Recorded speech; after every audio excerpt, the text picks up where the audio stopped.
Hello and welcome to the interview on France 24. I'm Robert Parsons, and my guest today is Jake Lamar, an American author of 6 novels, who's the winner of several prizes for literature, including France's Grand Prix for Best Thriller, The Last Integrationist.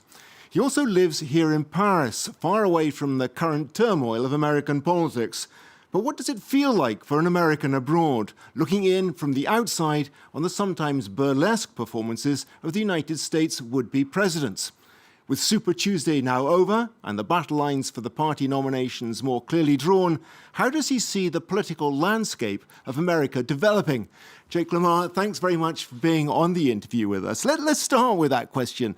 What does it feel like watching this campaign from the outside, from the safe distance of Paris? More than anything, it's disturbing. I've been familiar with Donald Trump for a very long time. I lived in New York in the 1980s when he first became a celebrity real estate mogul.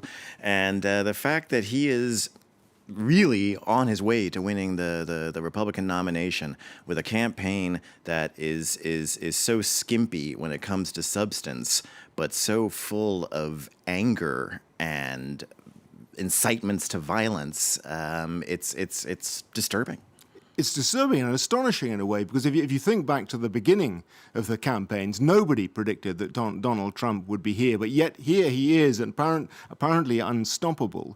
So what's he tapping into? I think it's a phenomenon on several levels. So let's just take the fact that he's able to get away with seemingly anything, that he can not reject the Ku Klux Klan, that he can cite Mussolini, that he can say, I could shoot a person in Fifth Avenue and not lose a single vote. And he insults everyone. That he insults everyone. I think on a certain level, his admirers don't really see him as a real person. He's mainly known as a reality television star, someone who fires people, someone who's in charge, the big boss. And I think people don't hold him to the same standards they hold other politicians to, because there's been some weird metamorphosis where he's not quite a real person. He's a character in a TV show. But the other aspect is the anger, the rage. This man who says, I want to punch someone in the face. And there's yet another element to this. People identifying with that? People identify with that rage that's, I think, very strong in American culture right now and has been for some time. But there's also the Obama hater movement, which the Tea Party was a version of back in Obama's early years in the presidency. Donald Trump came to the fore as a political figure in 2011 with the birther movement, as the head of the birther movement, these people who maintained that Barack Obama was not born in the United States. He was a Kenyan, that he was a Muslim. Even after he produced his birth certificate, Trump continued to doubt that it was real. I think there is a large group of Americans who just have never been able to accept that a black man has been elected twice President of the United States. When Donald Trump says, make America great again, well, why isn't America great? I think in the eyes of a lot of people, it's not great because there's a black president. And the obstructionism that we've seen in Congress against Obama, even now, at the end of his second term, the Senate is refusing to even meet with a nominee to the Supreme Court. I think there are a lot of people who were just sort of driven to madness by the election of Barack Obama. In a way, you're pointing the finger at the Republican Party there. You're sort of saying they've created their own monster. Absolutely. I think Donald Trump is the Frankenstein monster of the Republican Party. But also, you can't dismiss how he fits into the broader culture. This culture of rage, shallowness, worshiping people with money. I'm a billionaire, so I'm superior to you. I think there's a way in which he incarnates a lot of the most troubling aspects of American life. You were saying just earlier that he's sort of like a television character for many people, sort of unreal in many respects. He says one thing, says another thing. He shifts his position all the time. But what does that say about the American electorate that they're prepared to vote for somebody who isn't real.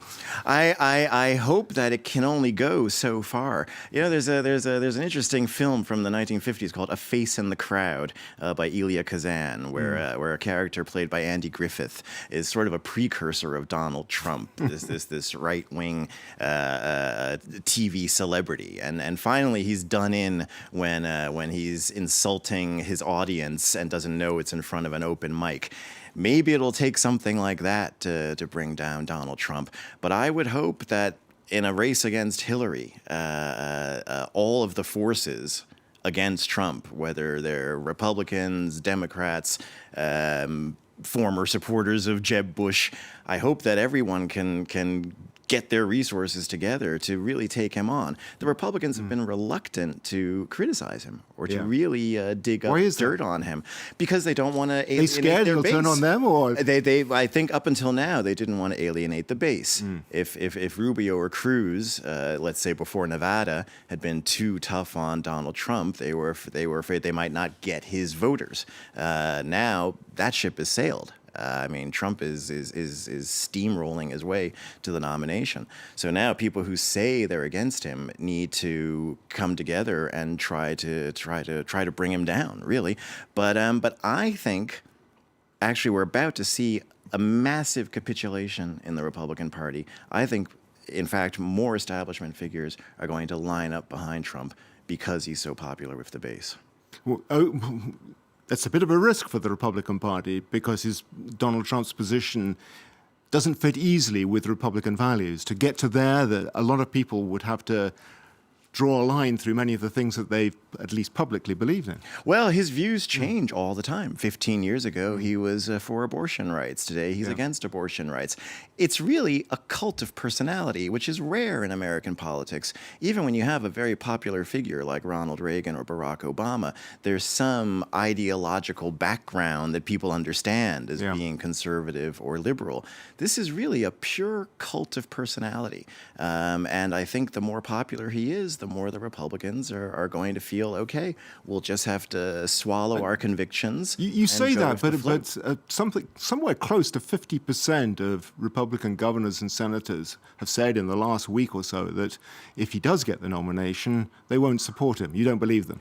Well, one, I doubt that that's sincere, or it might be sincere now and might change. But what do they do instead? Do they sit out the election? Do they vote for Hillary Clinton? I read somewhere that Mitt Romney might run again. This is really hard to imagine. He got blown out in terms of the Electoral College votes in 2012. I don't really know where they go. They create another party? That's a little late in the day for that. Write off this election and create another party? I think get rid of Trump. I think, I mean, if you think about it, if Trump were not running, it would be a race between Rubio and Cruz. I mean, that would be the terrain right now. Two senators, they haven't been in office very long, but at least they come from a political realm that's somewhat familiar to people. I do think Trump is a one-off. I don't think there's really anything to compare him to. So if the Republicans decide, okay, Hillary's going to be president, we'll come back again in 2020. I don't think Trump is likely to run again, so the party can return to some sort of normal shape. There's something almost surreal, isn't there, about this current campaign for the nominations? It seems hardly yesterday since we were watching the rise of Barack Obama, and it was all talk about ideas and values, and yet here we are, not that many years later, and everything has been turned topsy-turvy. How do you explain that? Well, there are these pendulum swings in American politics. I mean, again, but this violent? Trump is a phenomenon. But America went from Bill Clinton to George W. Bush, from George W. Bush to Barack Obama. David Axelrod, Obama's campaign manager, said that this is something we've seen before. We haven't seen Trump before, but we've seen people going for a character who is the polar opposite in terms of personality from the man who's sitting in office. He goes back to Eisenhower and Kennedy. Eisenhower, the general, the sage old man, and then John Kennedy, the young, vibrant, born in the 20th century candidate. So we've seen these swings before. It's not as stable a political landscape as in, say, France.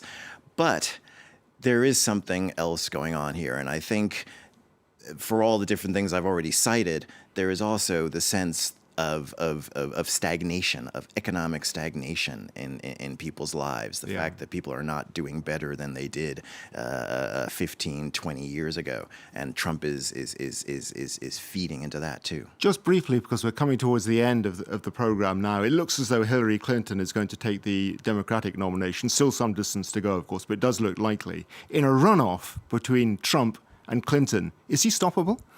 I think it's going to be closer than people would like to think. I think there are states that will be up for grabs. What Hillary has to do is maintain the Obama coalition.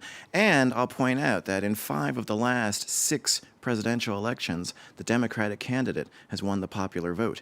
Even in 2000, Al Gore beat George W. Bush in the popular vote, and the Supreme Court decided to name George W. Bush president. But that's 5 out of 6 elections. So there is a coalition that Democrats can depend on. Okay, and that, I'm afraid, is all we have time for. Thanks very much to our guest, Jake Lamar, and to you, the viewers, for watching the interview on France 24. But don't go away, more news and headlines to follow.